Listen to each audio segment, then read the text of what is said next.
Well, Christian, good to see you back. I'm sure you would have wanted more goals than that result. But, you know, we heard Greg that said that there's a couple of positives. We just spoke to Matt, and he said, you know, you finally got to see the feistiness back, the tackling, the attacking prowess. How did you see tonight?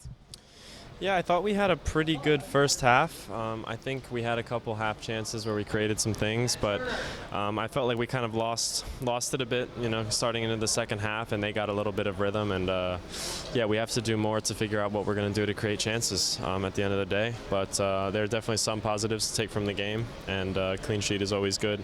And yeah, I think some things we can improve on. Mentally, how do you take this then? Because, of course, everyone's kind of tempted to panic sometimes, considering this was the last match before the World Cup. I'm not panicked at all. You know, we have a fresh slate going into the World Cup, and we're going to give it everything that we have. You know, first of all, those first 3 games in the group stage, and I know that we're gonna do well. And you, of course, stole all the headlines this week. Everyone is so happy to see your name back on the team sheet now. How are you feeling, just overall form and mentally there to getting ready? Because I know there's a lot of pressure on your shoulders. I don't think there's too much pressure. I feel good. I feel healthy. I'm starting to, you know, get fitness back. Obviously, I'm gonna, you know, continue to try to get as much time on the field as I can, you know, at club level as well, and get myself prepared for this World Cup. For more on this, let's welcome in, shall we, Sebastian Salazar and Kasey Keller. Alexis is much nicer than me, Kasey, because I'd have started off by going, that was rubbish, wasn't it? Yeah, it really was not a good performance at all. I mean, there was little pieces, I thought, super early in the game where McKennie was making some runs deep, trying to stretch the Saudi Arabian defense. Now, the good part about that was they didn't have to play through midfield and then lose the ball and then give it back to Saudi Arabia in a dangerous area. But then even though that was having a little bit of success, they stopped doing it. And then, you know, playing out of the back, playing through midfield, then even the ability to isolate some of the Saudi Arabian defenders, take them on one-on-one, it just never materialized. And so I made this point in the last game against Japan. I understand that you have a game plan. I understand that you want to be this short passing, play out of pressure type of team. Well, when it doesn't work, do something else. And what the U.S. has been good at over the years is use their athleticism, use a bit of tenacity and a little bit of a chip on their shoulder and get the ball in behind the opponent's defense and press them and win the ball in dangerous areas and create free kicks. And nope, we're just going to keep going to the same thing, losing the ball and giving chances to the other team. And look, okay, that's fine if somehow you're creating chances, but you're not creating chances. You're looking susceptible at the back. You know, it's I can understand why a lot of people are nervous. Now, it still is a group that you look at on paper and you say, you know, Wales aren't a team that's going to particularly scare you. England are in the best of form, but we definitely saw something in that comeback against Germany that shows you that there's something there. And then Iran, who the heck knows what's going to be with that team at that stage. But this U.S. team has to be better. I mean, they have to be better. You keep talking about, we've got players in the Champions League now and this and that. Well, it's time to show it for the national team. Right, Mr. Angry, go for it. Well, you know, Greg Berhalter's getting crushed on social media right now because he said it was a positive step for the group. I think you can only probably say that right in the context of what happened in the first game against Japan. To Kasey's point, I do think there were definitely stretches where there was something positive to take from this game. There was long balls with a purpose. They were getting in behind, especially as Christian Pulisic talked about in that first half. But bottom line, the best chance of the game was the half-hour mark. It came from Saudi Arabia. I think they were just as good, if not better, the Saudi Arabian team in the second half than the U.S. So that's really disappointing from a collective standpoint. And then I think the biggest disappointment out of today is the individual performances from guys who had big opportunities. Ricardo Pepi getting the start today, and he lays an egg. Aaron Long, a guy who a lot of U.S. fans don't want to see given chance after chance. He got another chance today next to Walker Zimmerman. I don't think it was that great. So these are huge question marks that the U.S. has to answer. And in the last chance to get them answered, guys, those players didn't really check the box for Greg Berhalter. What was interesting from Berhalter's comments afterwards, Ali, just talking about the team playing within themselves, like this lack of confidence that the players have. But if you can't do it against Saudi Arabia, how are you going to do it on the World Cup stage? Where is this confidence all suddenly going to appear from? And not even the best version of Saudi Arabia. They had players missing. They had players in this team from Saudi Arabia that play in the second division of Saudi Arabia. Now, look, full disclosure, I have no idea what the level is in the second division of Saudi Arabia, but I cannot imagine it's all that competitive. And yet, this team, this version of Saudi Arabia, was giving this team troubles. And so this whole idea that the confidence is just going to regenerate, is somehow going to magically appear. Where is a guy like Christian Pulisic going to get the confidence from? Because as far as we know, he's going to continue to ride the bench at Chelsea. So where exactly is this magical confidence going to come from for a guy like Ricardo Pepi, who got an opportunity today? And while I agree that he did not have an impact, I would also say, and this is not defending Pepi, but it's simply stating fact, it's not like he's getting services. It's not like he's getting put in positions in where he's going to attack and get in behind, and there's a chance then, and somehow he's missing opportunities. The opportunities are not even being created. So there's a multitude of things here with the United States that are concerning. The confidence is a problem. But how do you get confidence if you don't create opportunities? And how do you score goals if you don't create opportunities? So you don't have goals, you don't have opportunities, the confidence, it isn't just going to show up. That's not the way it happens. Lastly, I would suggest this. They're in bad company right now because they're hanging out with teams like Saudi Arabia and Japan. Those are the teams that they just play. Realistically, both Saudi Arabia and Japan will not make it out of their group in the World Cup. They won't. Realistically, that is the situation for both of those teams. And that is the level in which the United States are right now. So this magical improvement that is going to happen in the week of training between the league stopping and the World Cup starting, that somehow this team is going to get exponentially better, it better happen, because otherwise it's 3 and out. It's 3 and out. And we're projecting into the future, so we don't really know what's it going to be. But based on the evidence that we have seen in the last couple of games, and I agree with Seb, this is only a step forward because you saw Japan and you go, well, yeah, it's a step forward from Japan. But had this game been playing on its own, regardless of a Japan game, just this game, and you just evaluate this game on its own, my goodness, there's nothing to highlight. Kasey, you think of teams that you played on, you included as well, a personality can come in and kind of shake this team up a little bit. Is this team too nice? Who is in there? Who's telling them to get on with it? As much as Berhalter can set them out. Afterwards, Pepe is saying, yeah, no, we'll look at the tapes and kind of work from there. Tape schmapes. You need to do it on the pitch. I look at like a Jermaine Jones, for example, that's going to run around and kick somebody and kind of grab somebody by the scruff of the neck. You know, I look at, some of the experienced players that we've had in the past, like a Claudio Reyna, for example, and different things. But yeah, I mean, it's a young team. It's a naive team. It's, when you think that the only player that could potentially have World Cup experience would be a DeAndre Yedlin, it's interesting going into this. So what I would love to see is at least an idea that I am going to be flying out around the pitch like this is an experience that I've always dreamt of. And instead, it almost looks like a lethargy, like it's, well, we're so good, we're just going to cruise and not really get out of second gear. And I think that's the side that probably frustrates me more than anything. And the point that, Seb and Ollie were making was that guys had rare opportunities, not just in this game, but in the game against Japan. And what I didn't see was an urgency of, okay, maybe my technique's a little off. Maybe something's not quite clicking for me. But what you are going to see is a guy with his backside on fire who's going to show the manager, show the staff, show the fans that I want this more than anything. In the end, I might not be good enough, but it's not going to be from lack of effort. And I definitely didn't see that urgency in a lot of guys in these two games, and I think that's what scares me more than anything. How much is that lack of personality a reflection on the coach, Seb? I don't know that it's fair to put it on Greg Berhalter. I really don't. I think you have a lot of young players who have not proven that they're the guy.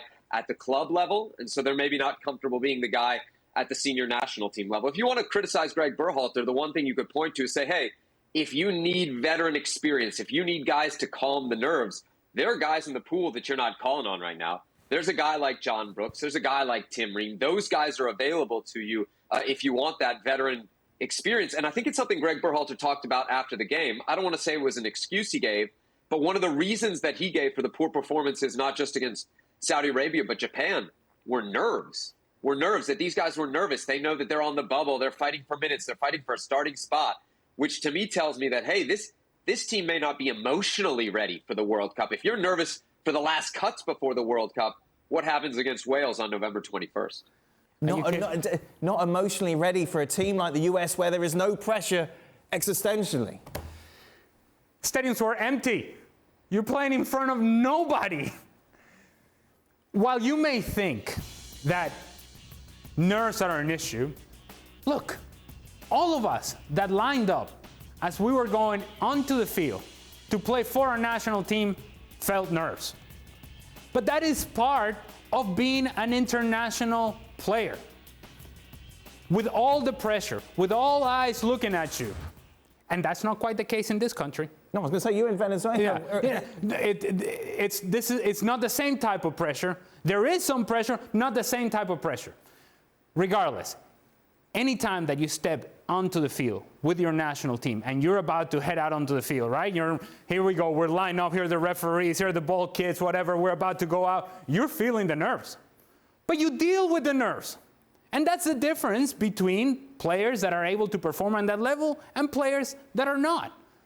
So the fact that you feel like you're in the bubble and you cannot complete a 5-yard pass because you're in the bubble, well, what does that say about completing a pass against Wales, against England? You think it's going to get easier? No, it's only going to get more difficult. The nerves are going to get even more difficult to deal with. If you can't do it now, I can't wait for you to be able to do it at the World Cup. I cannot trust, and this is what managers do at the national team level, and I went through this. The first manager that I had at the national team in Venezuela did not trust me as a player. So what did I do? I sat on the bench comfortably on the bench. And while I traveled with the team and I practiced and I threw my body around and whatever else, he did not trust me because he didn't think I could do it at that level. Simple as that. This is what's happening here. How does Greg Berhalter, watching these guys out on the field, trust these players to do the job when the World Cup starts? Based on this evidence, you can't. And so then he has to look at how do we become more competitive? And I'm just going to address the point that Kasey was bringing up earlier. The one reason that I would criticize Greg Berhalter is his insistence on trying to play this game of association when you don't have the players to do so. And so therefore, take away the nerves then. If you can't complete 5-yard passes because you're nervous, then put it over there on the other side, fight for it over there, win second balls, win a foul, and then you're able to establish some sort of rhythm in the attacking half. If that's what needs to be done, then do so. But it doesn't feel like that's a step that Berhalter is willing to take, even if it means dealing with nerves. How does this how do you deal with this then over the next 2 months if you're great? How do you instill confidence in a team that's clearly lacking it? What, you send everyone Frank's book? What do you do? Send Frank to their house. That'll help. It's difficult because now you're depending on these guys gaining confidence with their club individually. Right. They have to be playing and playing well with their clubs. And then, because you have an elevated level of confidence, then you come to the national team feeling much better about yourself and you kind of go, okay, I'm going to add this to the national team. I'm going to bring this because I know and I trust myself that I can do the job on a weekly basis as I've been able to do it with my club. The time is limited, and the time is now. And a lot of these guys are not getting that playing time that we're talking about. And so for them to be able to then somehow recreate, generate this level of confidence, it's empty. And that's the part that concerns me. It would be empty confidence for a lot of these guys because they don't have a foundation to build on. So, Kasey, is it flippant of me to say you've either got it or you haven't and you can't teach it? Well, I mean, I think there's some aspects of that. So, I mean, what is the old adage as a pro? you play to your strengths and you work on your weaknesses. Look, I knew what my strengths were. I knew what my weaknesses were. You know, I couldn't play like Ter Stegen does today or like Neuer does. That wasn't my strengths. And it wouldn't be fair for a manager to say, Kasey, I want you to play this way, because that's just not the player I was. And so I think that's, you know, to the point that Ollie was making, is that Greg has to recognize the players he has, you know, the strengths and weaknesses of those players, and set up this team accordingly to be successful. Now, in these games, sure, you can play the way you want to play knowing that the result doesn't matter. Well, when it doesn't work, confidence dwindles. So at some stage, you have to figure out the strengths and weaknesses of your starting 11 and gear that team to play the way it needs to play. Now, when you look at a team like Saudi Arabia, where everybody plays domestically, and I know Mexico did this in years past, they were able to have these extra camps that, you know, other countries don't have because their players are playing all over the world. So the U.S. is going to have to do this via what? Phone calls? Via Zoom?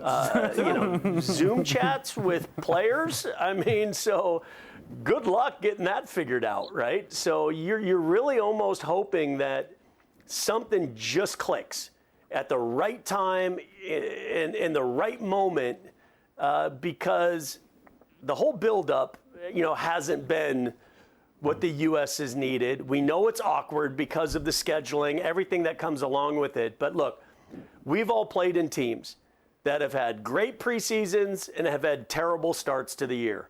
We've played in teams that have had poor preseasons and have great starts to the season. So, but it's going to take something special for this team to come out of this funk without being able to have a couple games to work themselves out of it.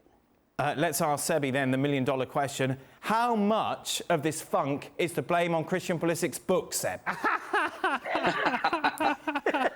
Well, I don't know about the book, but I think we can talk about Pulisic here, because we keep talking about confidence. And I think a lot of confidence comes from your stars and how they're performing. And let's be honest, the two biggest names right now for this team are Christian Pulisic and Weston McKennie. And especially if you go back to that Japan game, of course, Christian Pulisic isn't there. Weston McKennie had a terrible game. And when you're looking for your star player to pull you out of a bad moment, Weston McKennie did not deliver that against Japan in that first game of this final international window. So I think you look at those two guys, and to your question earlier about what should Greg Berhalter be doing in the coming months, it's those two guys specifically. Whatever you can do to get those two guys more comfortable in the role they're going to be playing for the U.S. How do you do that? How do you do that, though? You explained it very clearly. You have Zoom meetings. These guys we've heard nothing but lots of come on. We've heard nothing but lots of Good luck with that, Seb. You don't think that's the modern way that managers are getting in touch with their players, Dan? They're talking exactly what you're going to need to do in the World Cup and Zoom meetings. What's he going to say that makes the difference? It's not about what you're going to say. It's about having a plan, telling Pulisic what the plan is, having him be confident in it, so that when he comes to you, he can perform well. Same with Weston McKennie. You need those two guys. Those two guys are the heartbeat of this team. And in the last two games, when the team needed a heartbeat, those two guys didn't deliver. We'll give Pulisic a pass because he wasn't there in the first game, but I don't think we saw much in the game yesterday either, or earlier today either. But before you have this conversation with Christian Pulisic via Zoom, right, that is going to be a game changer for the U.S. men's national team, you have to have Christian Pulisic show that he wants to be that guy, that he wants to be that leader, that he wants to carry on that responsibility. And given the performances, I just don't see it. Given the way he kind of carries himself on the field, I just don't see it. The fact that he sees his team struggling and he comfortably just sits on that left-hand side and allows everything else just happen far away from him. That the attacking half has something to do with him, but not all of it through him. If he's going to be that guy that Seb is asking, then he has to be willing to be the main player. The guy who shows up and says, I'm going to show between lines and then it's going to be tight because I'm good enough to get out of the space. And he doesn't show that with enough consistency. Kasey, have you been in a situation, be it positive or negative, you mentioned before pre-season, where you've been with the US team where everything looked doom and gloom and then all of a sudden the light bulb came on, or the opposite, where everything looked great and then it all went disastrous, just like, you know, I mean, wrong? Sure, good. Go ahead.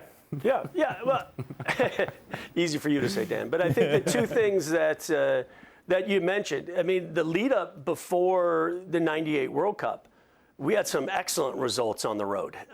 We were scoring goals, we were looking dangerous, we were doing things, and then we just had an internal combustion. I mean, our team just disintegrated from the inside out, and we just couldn't get it together for the World Cup.